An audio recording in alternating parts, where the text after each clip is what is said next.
বুধবার সকালে মুর্শিদাবাদের শামসেরগঞ্জ থানার ধুলিয়ান পুরসভার ৫ নম্বর ওয়ার্ডের একটি বেসরকারি স্কুলে আগুন লাগার ঘটনাকে কেন্দ্র করে ব্যাপক চাঞ্চল্য ছড়িয়েছে গোটা এলাকায়।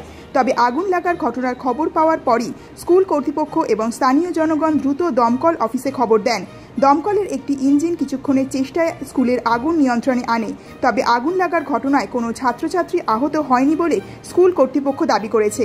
স্থানীয় সূত্রে জানা গেছে, ওই বেসরকারি স্কুলে পঞ্চম থেকে দ্বাদশ শ্রেণী পর্যন্ত কয়েকশো ছাত্রছাত্রী পড়াশোনা করে। তাদের বেশিরভাগই আবাসিক হিসাবে ওই স্কুলের পাশেই একটি হোস্টেলে থাকেন।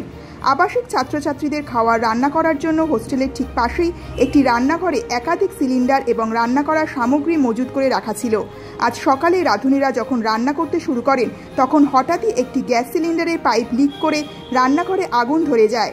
স্থানীয় বাসিন্দাদের বক্তব্য, ওই আগুন দ্রুত রান্নাঘরে ছড়িয়ে পড়ে এবং সেখানে থাকা সবকিছুই প্রায় পুড়ে যায়। তাদের দাবি, ওই স্কুল কর্তৃপক্ষ বেআইনিভাবে স্কুলের রান্নাঘরের মধ্যে একাধিক সিলিন্ডার মজুত করে রেখেছিল। তবে বড় কোনো বিপদ ঘটার আগেই দমকলের ইঞ্জিন আগুন নিভিয়ে ফেলে।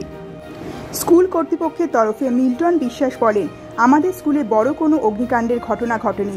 রান্নাঘরে ছোট একটি আগুন লাগার ঘটনা ঘটলেও আমরা দ্রুত আগুন নিভিয়ে ফেলেছি। তবে এই ঘটনায় ছাত্রছাত্রীরা সম্পূর্ণ সুরক্ষিত রয়েছে, কারোর কোনো ক্ষতি হয়নি। রান্নাঘর থেকে আবাসিক ছাত্রছাত্রীদের হোস্টেল বেশ কিছুটা দূরে, ফলে হোস্টেলেরও কোনো ক্ষয়ক্ষতি হয়নি।